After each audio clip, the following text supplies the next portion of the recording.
I'll be a service coordinator today. Thank you for joining us both here in the sanctuary, so many of you, and also online on this cool, cloudy last Sunday in February. For the folks on Zoom, I did want to mention there's a new feature on the latest update, live transcript. And if you look down on wherever it is on your screen, not far from where the mute and the stop video buttons are, there's a live transcript, has a CC next to it. You can click on that and bring up some subtitles if you like that are created automatically by the program.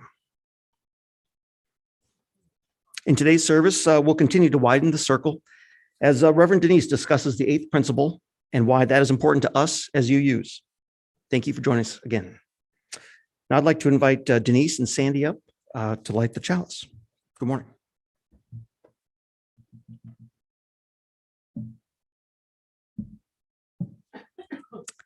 Let this light guide us to explore. Let's explore ancient ideas. Let's explore new ways of thinking. Let's explore with respect and discernment. Let this light guide us to the sweet spot between ignorance and arrogance.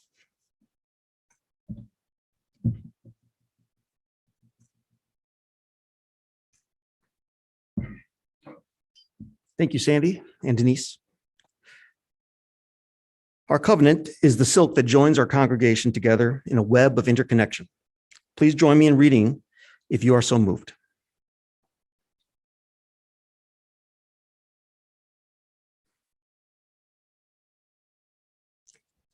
We covenant together to make a welcoming community, to walk together in the way of truth and love, to seek the life of the Spirit as it is known by each person, to support each other in thought, word, and deed as we work to build a better world.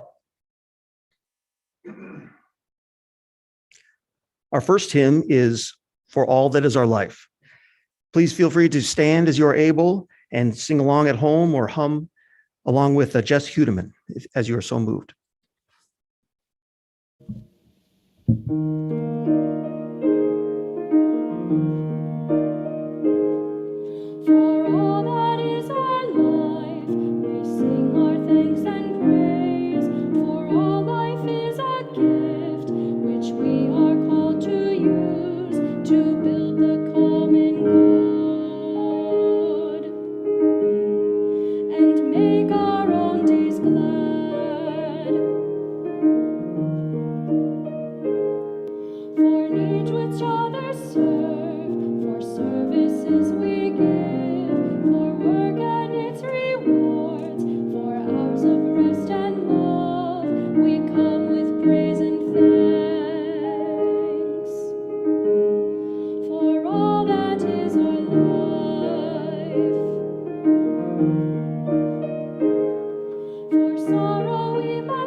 And now I'd like to invite Reverend Denise up to come up for today's Time for All Sages.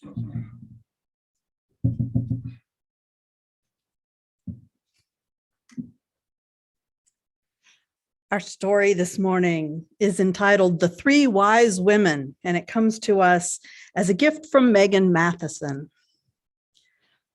Once there were three wise women. Their names were Patrice, Opal, and Alicia. They were wise because they started to notice something.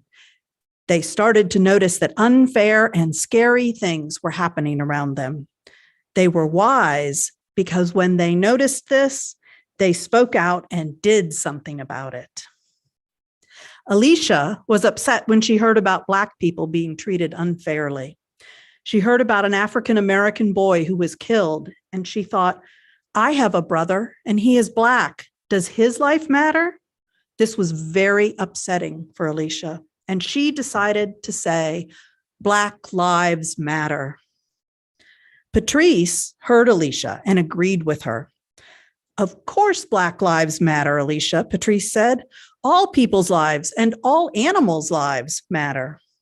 But Alicia said, it feels like a lot of people don't agree that Black lives matter as much as other lives. Patrice noticed that Alicia was right, and it made her sad.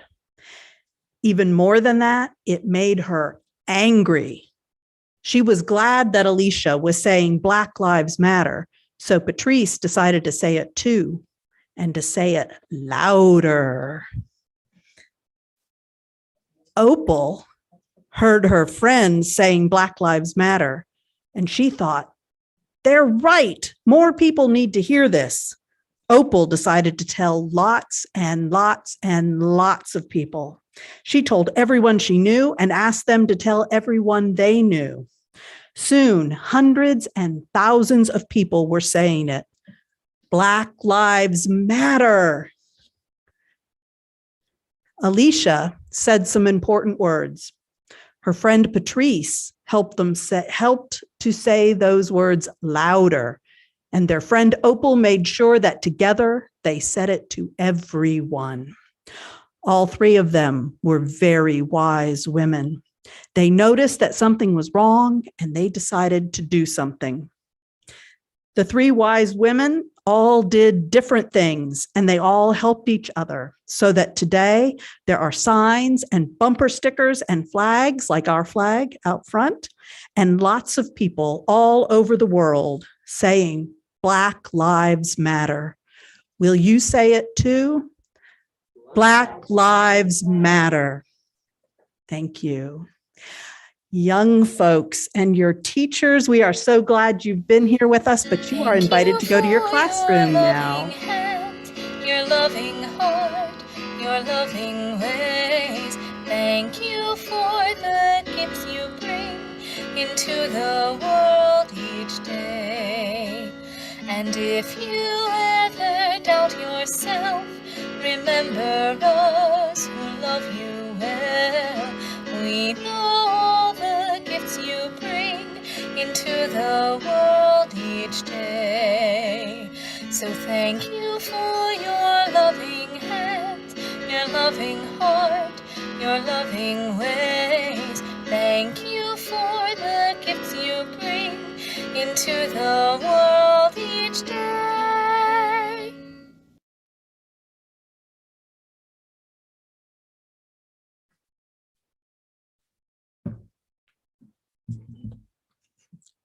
Our Share the Plate partner for February is the Southern Environmental Law Center, the South's largest and most effective nonprofit, nonpartisan environmental advocate and protector.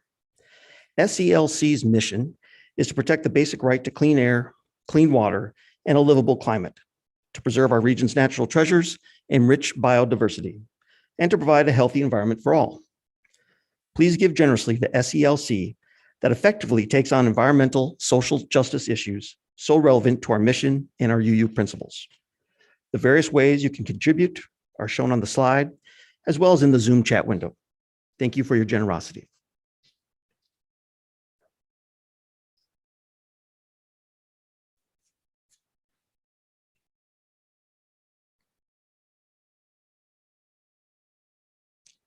Reverend Denise picked out this next poem, our reading, in part to honor the end of, nearing the end of Black History Month this month. It is a poem by poet, author, playwright Langston Hughes, titled Let America Be America. Let America be America again. Let it be the dream it used to be. Let it be the pioneer on the plain seeking a home where he himself is free. America never was America to me. Let America be the dream that dreamers dreamed. Let it be that great, strong land of love where never kings connive nor tyrants scheme, that any man be crushed by one above. It never was America to me.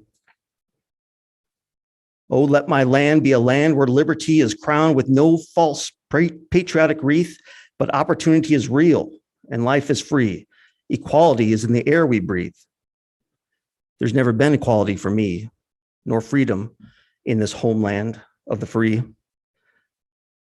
Say, who are you that mumbles in the dark? And who are you that draws your veil across the stars? I am the poor white, fooled and pushed apart. I am the Negro bearing slavery's scars. I am the red man driven from the land. I am the immigrant clutching the hope I seek and finding only the same old stupid plan of dog eat dog, of mighty crush the weak. I am the young man, full of strength and hope, tangled in that ancient, endless chain of profit, power, gain, of grab the land, of grab the gold, of grab the ways of satisfying need, of work the men, of take the pay, of owning everything for one's own greed. I am the farmer, bondsman to the soil. I am the worker sold to the machine. I am the Negro, servant to you all. I am the people, humble, hungry, mean, hungry, yet today, despite the dream, beaten yet today. Oh, pioneers, I am the man who never got ahead, the poorest worker bartered through the years. Yet I'm the one who dreamt our basic dream in the old world while still a serf of kings who dreamt a dream so strong, so brave, so true, that even yet its mighty daring sings in every brick and stone, in every furrowed turn that's made America the land it has become. Oh, I'm the man who sailed those early seas in search of what I meant to be my home. For I'm the one who left dark Ireland's shore and Poland's plain and England's grassy lea, and torn from black Africa's strand, I came to build a homeland for the free. The free? Who said the free? Not me. Surely not me. The millions on relief today, the millions shot down when we strike, the millions who have nothing for our pay, for all the dreams we've dreamed and all the songs we've sung and all the hopes we've held and all the flags we've hung, the millions who have nothing for our pay, except the dream that's almost dead today. Oh, let America be America again, the land that never has been yet, and yet must be, the land where every man is free, the land that's mine, the poor man's, Indians, Negroes, me. Who made America? Whose sweat and blood, whose faith and pain, whose hand at the foundry, whose plow in the rain must give back our mighty dream again? Sure, call me any ugly name you choose. The steel of freedom does not stain. From those who live like leeches on the people's lives, we must take back our land again. America. Oh yes, I say it plain. America never was America to me, and yet I swear this oath, America will be. Out of the rack and ruin of our gangster death, the rape and rot of graft and stealth and lies, we, the people, must redeem the land, the mines, the plants, the rivers, the mountains, and the endless plain, all the stretch of these great green states, and make America again.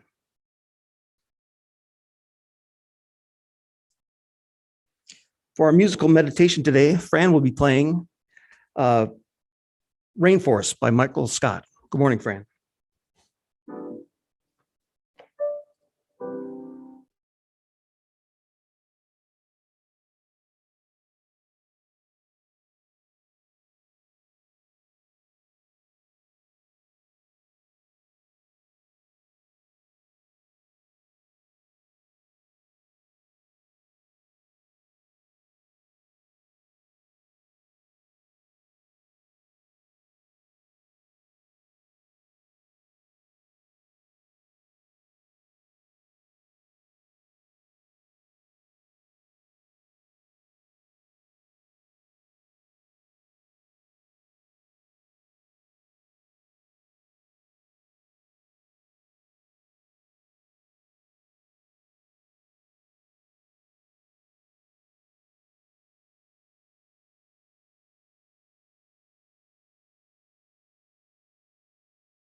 Okay.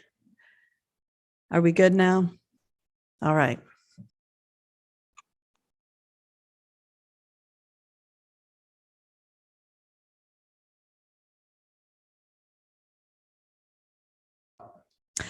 I am unmuted once again. Thank you, Jesse. All right. So I'm going to back up and give you a little background. Before the 8 principles, there were 7. Before the 7, there were 6. Okay.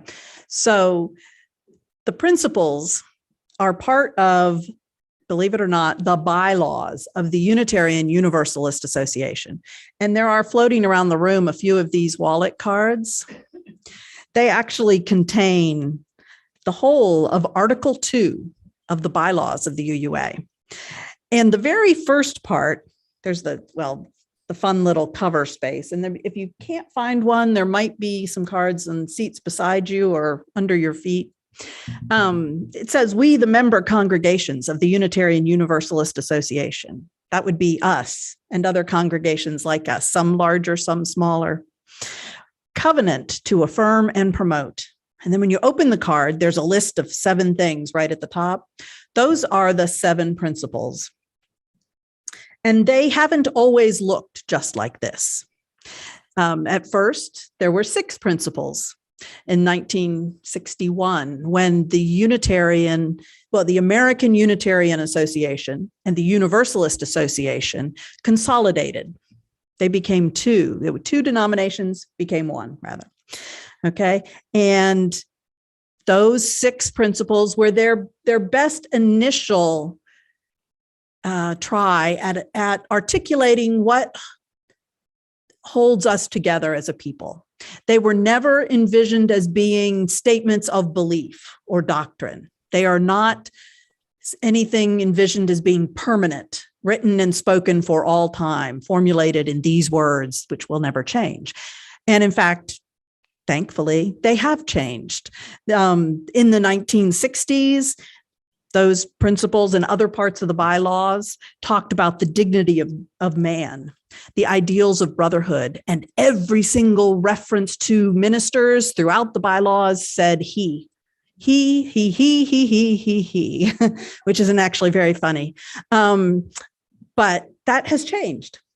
And in the 70s, the feminist movement within the Unitarian Universalism created some changes in our bylaws and other things happening in the world and in Unitarian Universalism.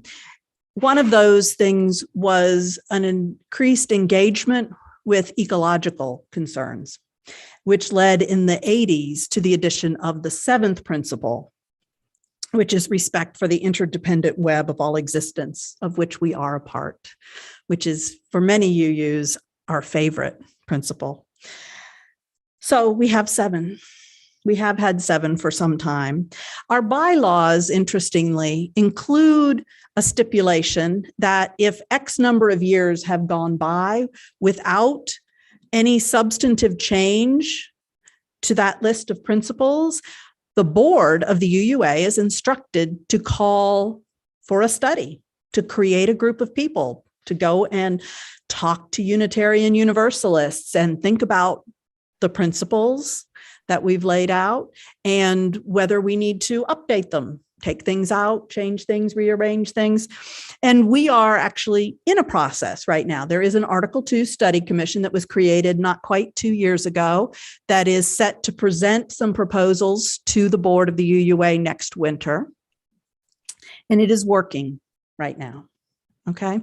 But back up 9 years ago, some of the people within our movement, mostly religious professionals, people who were serving as ministers, religious educators, maybe office administrators, church administrators, musicians, did I say them? Some of them who were people of color, Black, Indigenous people, they realized that they were not, that the organization was not being just in their dealings with them.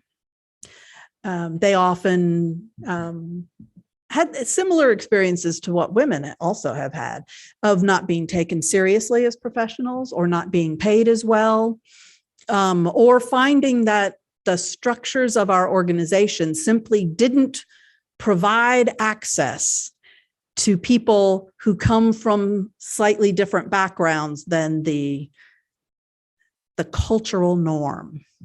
White, maybe, I experience Unitarian Universalism as having definitely a Northeastern bent, sort of New England driven, educated, usually upper middle class.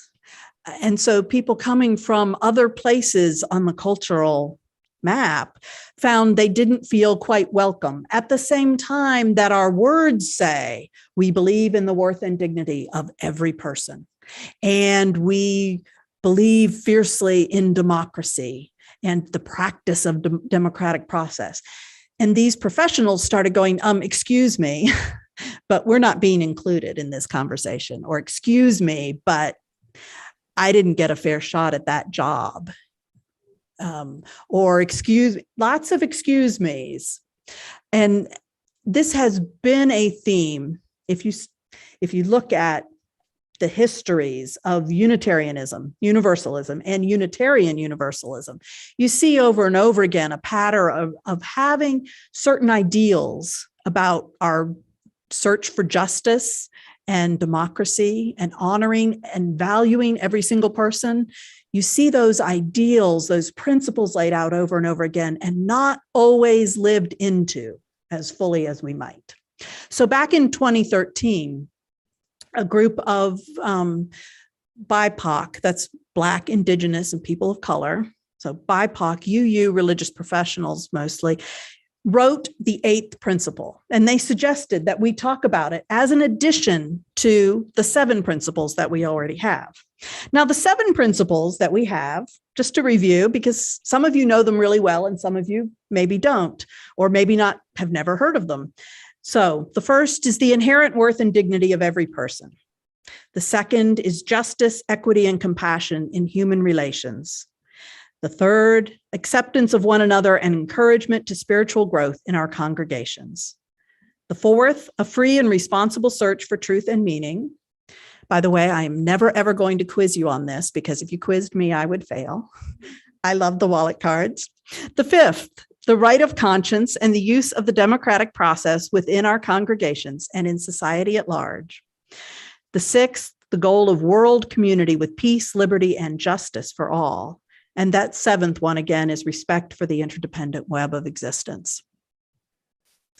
So the 8th principle that was proposed 9 years ago said that we probably should say that we, the member congregations of the Unitarian Universalist Association, covenant to affirm and promote, in addition to those 7, this 8th principle, journeying toward spiritual wholeness by working to build a diverse, multicultural, beloved community by our actions that accountably dismantle racism and other oppressions in ourselves and our institutions.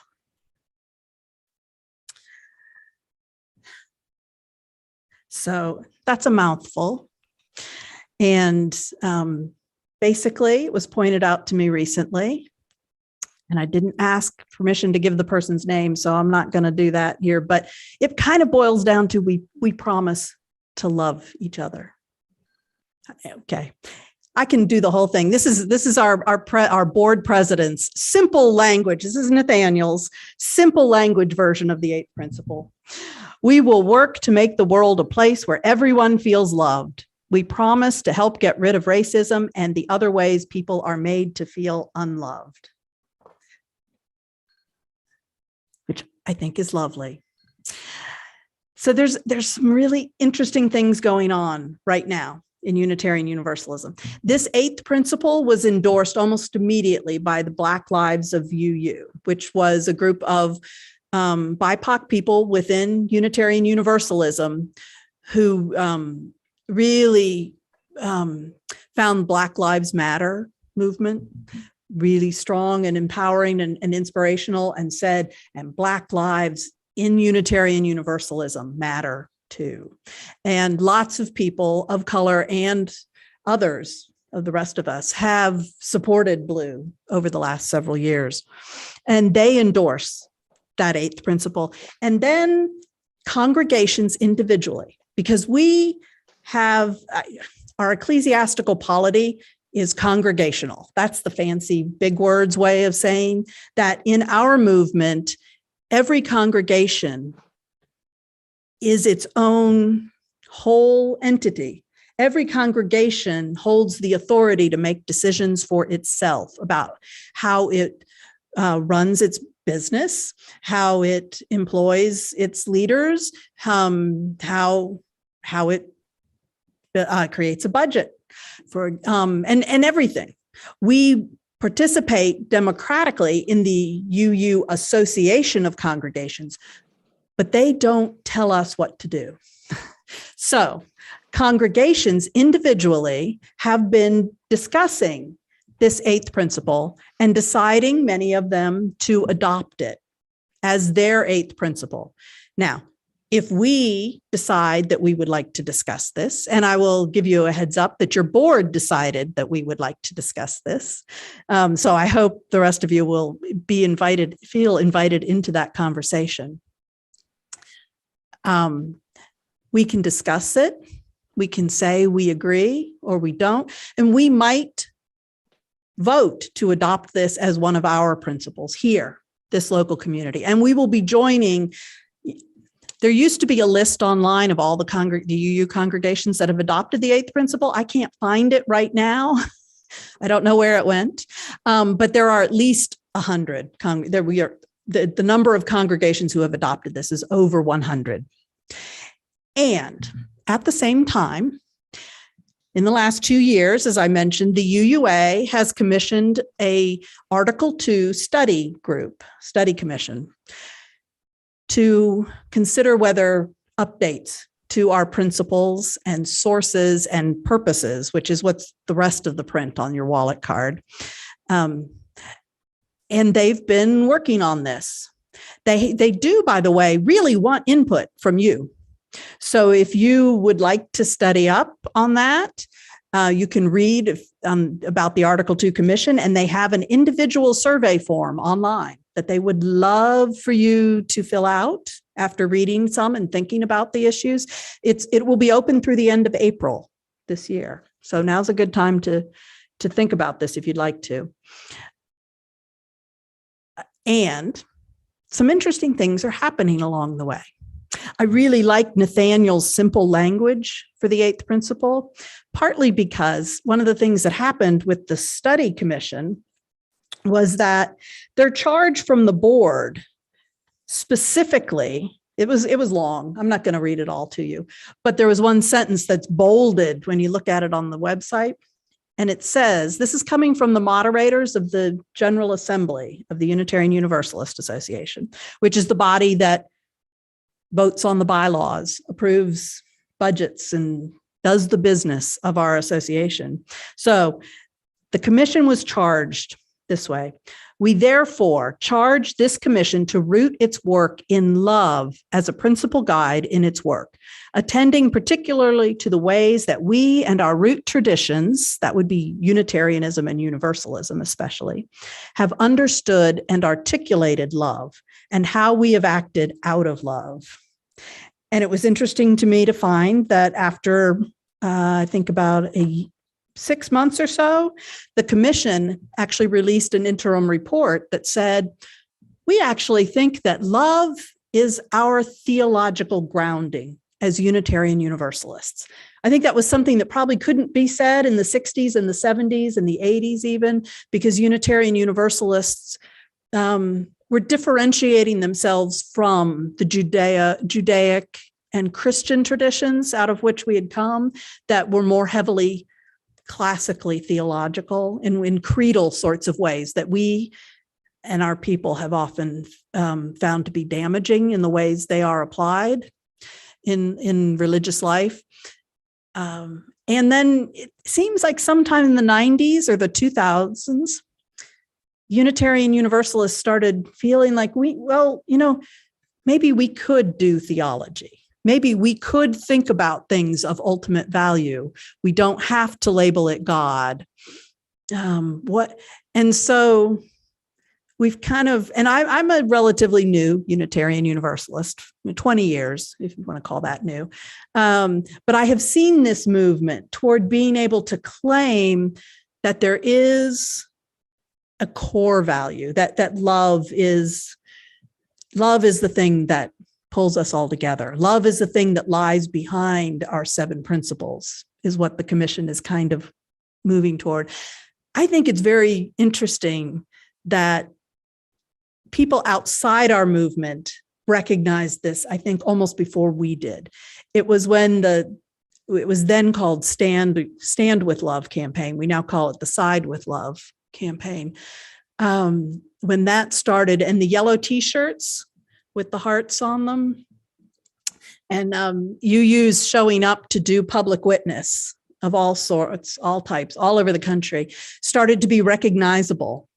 We were the yellow t-shirt people, gold. They're bright gold. They're not really yellow. They're bright gold.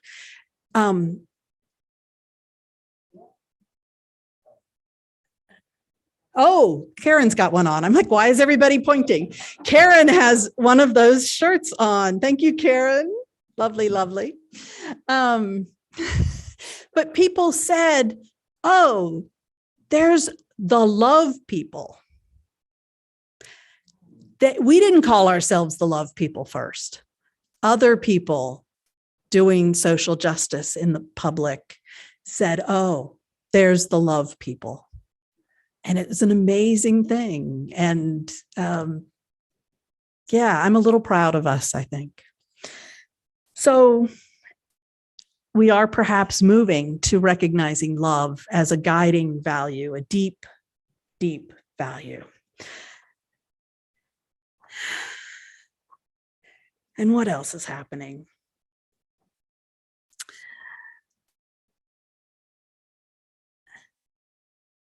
Yeah.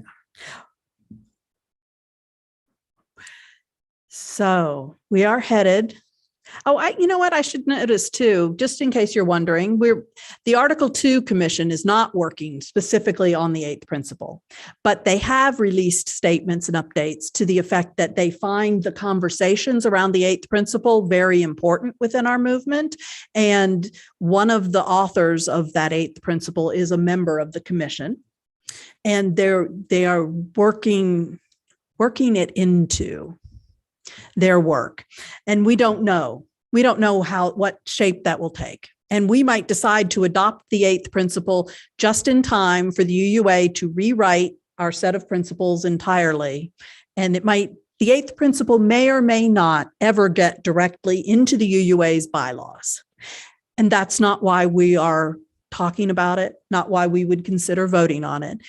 The adoption of the eighth principle by individual congregations expresses a groundswell of support for this really crucial idea that we recognize the power of racism in the systems in which we live, and we are committing ourselves to work toward changing that. That's a big thing. It is not a thing to take on lightly. It's not a thing that having a vote is going to actually be the work. It will be part of the work, but we're not done if we have that vote. Fair warning. So this calls, and this calls for really deep work for us and for our congregation, for our movement, for white people, for people of privilege, lots of different kinds of privilege. This dismantling of white supremacy culture that I talked about a little bit last week. It's not going to be quick. It's not going to be easy. People have been talking about it for a long, long time, studying about it, learning about it. It's not losing much steam. We see it in some ways getting played out right now in Central Europe. And we are called, I think, and your board thinks, to think about this now here, to give our movement, our association, a little push in the direction of, yes, this is important. This is important now. We have so many gifts that we have been given, that we will be given, that we can see growing in people of color in our movement. And it is so hard to be them right now.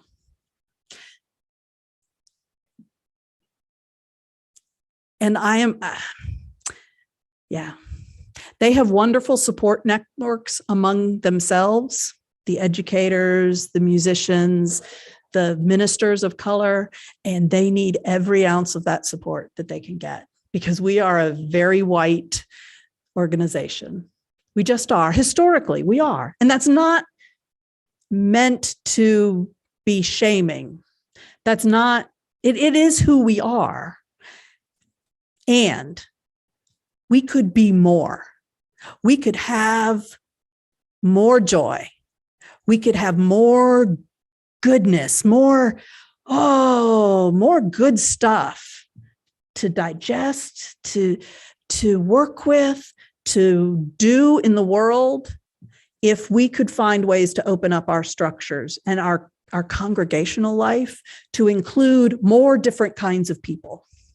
And race is really hard in America. It really is. And some of us have only become aware of that in the last few years. Really, there's been the Black Lives Matter movement. I'm thinking of things like the New York Times 1619 Project. That was, for me, just, oh my goodness. It was sort of mind-blowing, but also I've read Toni Morrison. I kind of had the materials to put all this together before. I just didn't. So we're putting things together. Things are changing, and this is an exciting time to be Unitarian Universalist.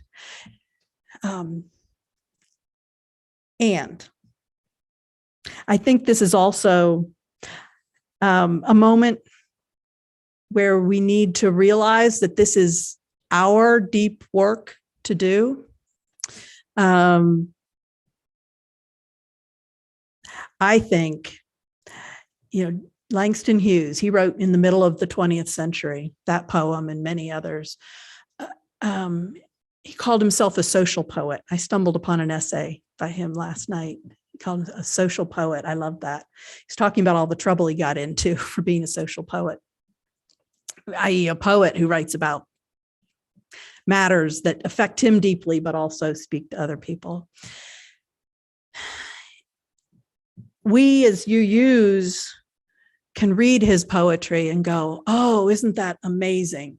If this person thinks the project of America is still possible, he says, I swear it will be. America has not yet been, but it will be.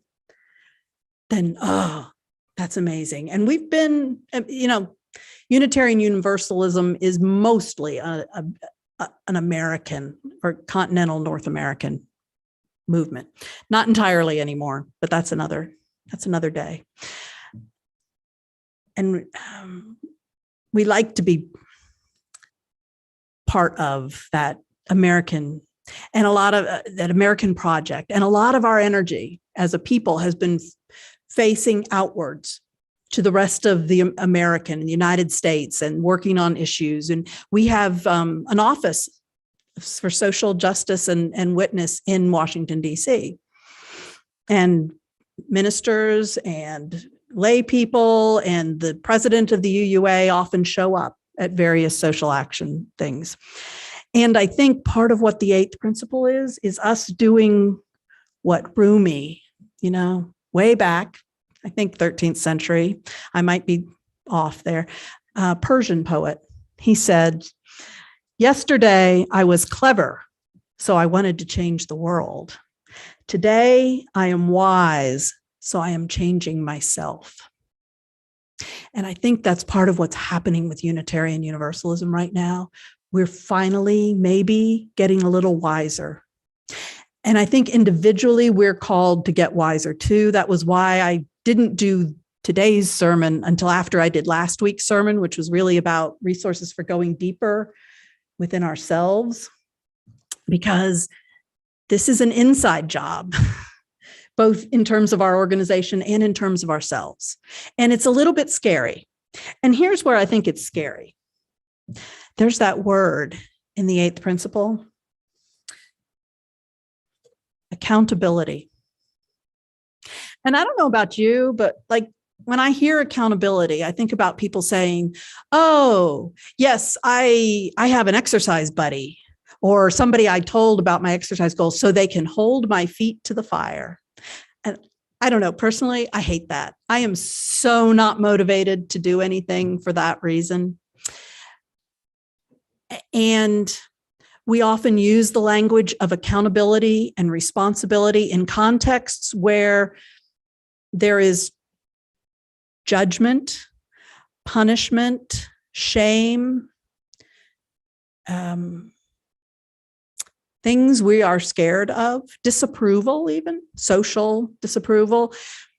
All of those things are often somewhere in the vicinity when we talk about accountability or responsibility. I think about legal proceedings. And I'm remembering Brian Stevenson, who founded the Economic Justice Institute Initiative. I'm so sorry, should have looked it up, in Alabama, who also created the lynching museum a few years ago, opened. But he was the Ware lecturer at General Assembly in 2017.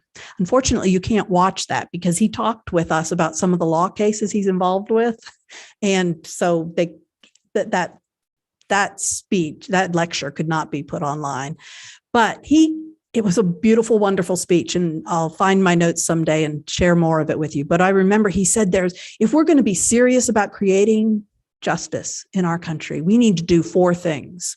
I can't remember what all 4 of them was, but one of them has stuck with me. And that is, we have to move away from our tendency to think always in terms of judgment and punishment. And so I've been watching as this word accountability is used and how I think we can understand it a different way. It doesn't have to be accountability means I get slapped if I do the wrong thing or my feet get stuck in the fire.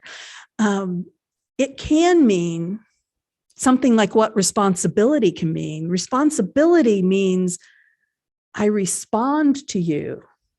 You say something to me and I say something and then you respond to what I say. It means we're in relationship. It doesn't mean I'm responsible for having done something bad or getting the credit for something great I did either. You give up one, you got to kind of give up the other too, or be willing to loosen up on it. But maybe that's what accountability is. It's not submitting yourself to somebody else's idea of what you should be doing so much as it is, I want to be in relationship with you. I don't want to lose the gifts you bring to this feast that we all want to enjoy. So what am I doing that makes it hard for you to show up? What am I doing that isn't generous? What am I doing that keeps you from being in relationship to me? What am I doing that keeps me from being in relationship with you? How do we build trust? This can be a really joyful project. This doesn't have to be scary. Mia Mingus is a blogger, spelled Mingus. She has a whole blog post about the dream of accountability. She says accountability is probably always going to be scary. You know, when somebody's important to you and you hurt them, that it's hard to have that next conversation. And it can feel kind of scary. And the way we do reparations in our culture is, oh, if it's bad enough, we arrest them, we take them to jail, we bring them to court, we throw them in prison. And that's how you make up for something. That's it. And this is, I think, the biggest model in our head because it's in the media all around us all the time. But what if accountability is just saying the relationship is important? The love between us is important. What has gotten in the way of that? How can we do better? How can we build trust so that you know when I say the wrong thing that I'm trying and I would like to learn better ways of being there for you and with you. And I think this is what the Eighth Principle Project is to me. And I definitely encourage you to do some research and reading on your own. The board recently passed a resolution, which I trust they'll be introducing to you at some point. But they plan to create opportunities for the congregation. And when I say congregation, it doesn't matter if you're a member or not. Anybody is welcome at any of our programming. But we're going to have opportunities to learn, to discuss, to think about this together. And I hope you will do that. There are lots of resources online as well, both at the UUA.org website, the website for the Unitarian Universalist Association. And if you Google UU Eighth Principle, you will find Eighth Principle and some more information about that. And there's lots of information at individual UU congregations' websites too, which I find some of it's very, very helpful and interesting. Handouts and classes they've run and sermons and lectures and things. So think about this and maybe think about voting when you'll probably see it if we're ready for it when we get to our annual meeting in May. And if you'd like to, the UUA Study Commission on the second article would love to have your input on their survey, which is, again, not hard to find. If you have trouble finding it, just let me know and I'll point you to it. But I do think that, as Langston Hughes says, America was never America to me. And yet I swear this oath, it will be. America will be. I think, too, similarly, Unitarian Universalism hasn't been what it says it wants to be. And yet it will be. It can be. It will be if we make it so.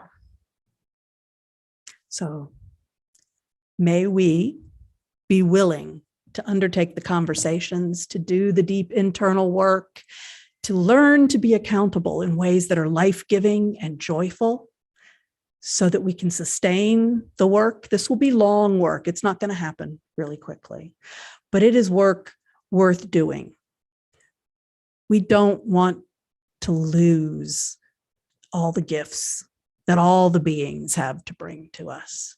We've always treasured being inclusive, and we can do better. We can get even better at it than we are already. So may it be so, and may we be so. Thank you.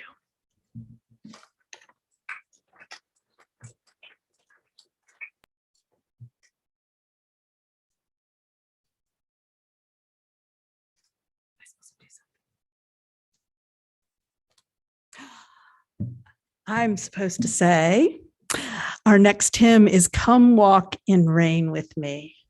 And I found a great lot of joy in this video. I hope you do too.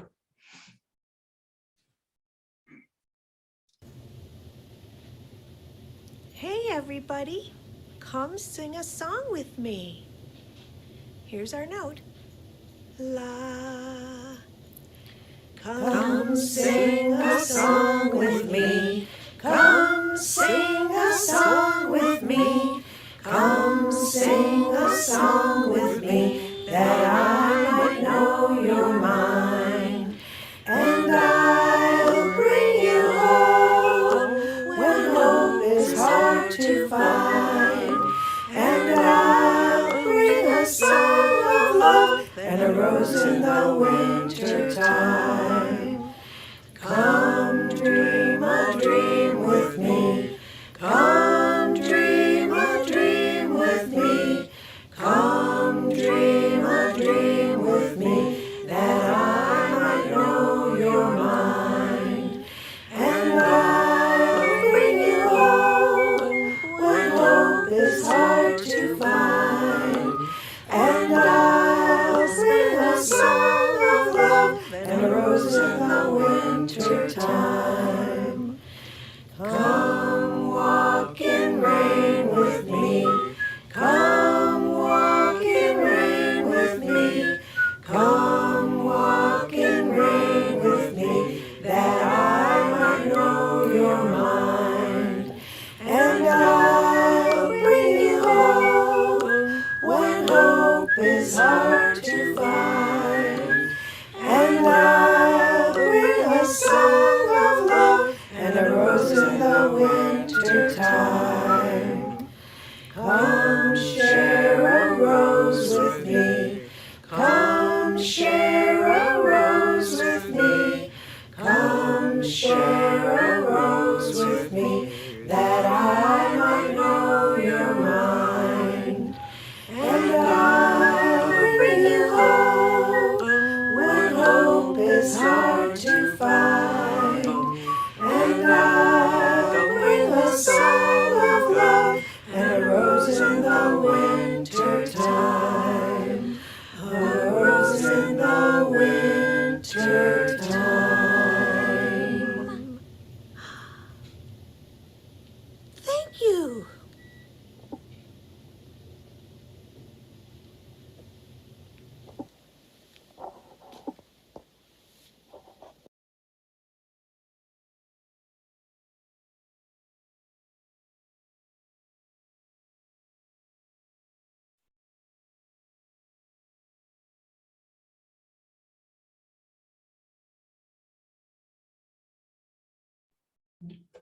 Thank you. For visitors joining us in the sanctuary, the cards are located near the doors at the welcome table. And for those visiting via Zoom or YouTube, we have a digital visitor card located on our website. The link is on the screen and in the Zoom chat window.